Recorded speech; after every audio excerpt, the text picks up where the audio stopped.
Hello, my name is Dr. Vidushi Chaturvedi. I am first year DNB resident in the Department of Emergency Medicine in a hospital in NCR. I am first year resident right now. I am preparing for the MRCEM exam, if you might be aware of this exam as of now. So MRCEM stands for Member of Royal College of Emergency Medicine, right? So the exam for this year is due on 30th October. I am preparing for this exam and today is already 7th October. So we have like 23 days. I have made this YouTube channel with the purpose of being able to help all the other ER residents to be able to go through their residency smoothly, to be able to share a lot of things that we must be knowing, right? And a lot of sources to study. What are the skill sets that needs to be developed while we are in our residency? Of which one is the MRCEM exam. I will be taking some classes on the MRCEM exam. First of all, let's know what this is about. So MRC exam is basically divided into 3 parts, just like MRCP or any other exams of the Royal College. So this has part 1, part 2 and then there's a part 3, right? So the part 1 exam, which is on 30th of October, which I am talking about, this is a SBA exam. This is single best answer. So it is an MCQ exam, just like the NEET PG exam. It has 4 options and you have to select the single best option. There is no negative marking.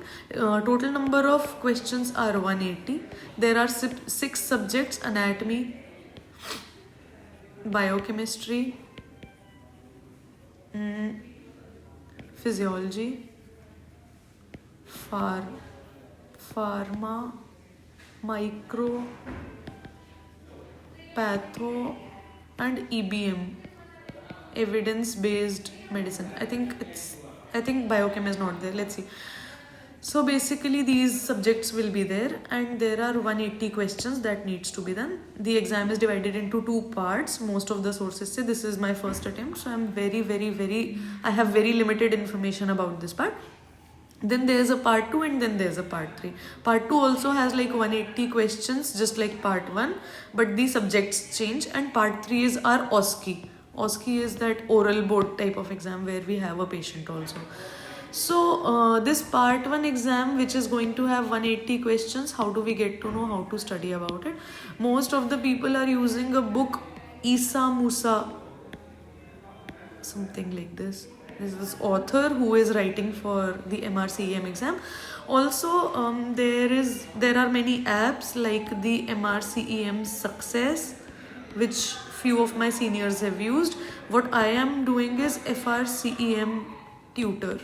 This is the app that I am going to use for my preparation. You can take any app of your choice according to your budget, according to your compatibility with the app. So this is how I am going to do. I am aiming for 5 classes each of all the topics. I'm not sure if I'll be able to do or not, but 5 classes of, let's say, anatomy, 5 classes of, let's say, micro, 5 classes of pharma maybe. Let's see how much I can go through this before the exam. But yeah, my target is to be able to finish off the entire syllabus even after exam. Like, I'll study for it. I am trying to be dedicated enough to study for it, but I'm not sure that how long I'll be able to manage. So this was just an introduction video. The name of this channel is Dr. Crashed. We know what it means, the Crash Cart and our ED. It is basically dedicated for ER residents, people who are doing their residency in the emergency department. May it be MEMs, which is the Masters of Emergency Medicine, or may it be DNB residents, or may it be MD residents. So I am trying to cater to all 3 of them. Also, I am inviting all of you to enlighten me about any more sources that we must be aware of, any more things that we should know, because since our community is very small, emergency medicine is relatively a newer branch in our country. So we don't really know much about it, right? Much advancements. So yeah, things that we can do apart from the ER, things that can be done in the ER, new things that are upcoming, most welcome. Kindly let me know in the comments. And if there is anything else that you have to share, if you want to come up with any new idea, then please let me know. You all are very much welcome. So far, this is the grossly the plan. This is what I'm planning for right now. I'm not sure how much I'll be able to do this, but yeah, I'm trying to stay motivated about it. Let's see how this goes. So that is all for today, and I'll maybe start making lectures now. So that is all. Thank you.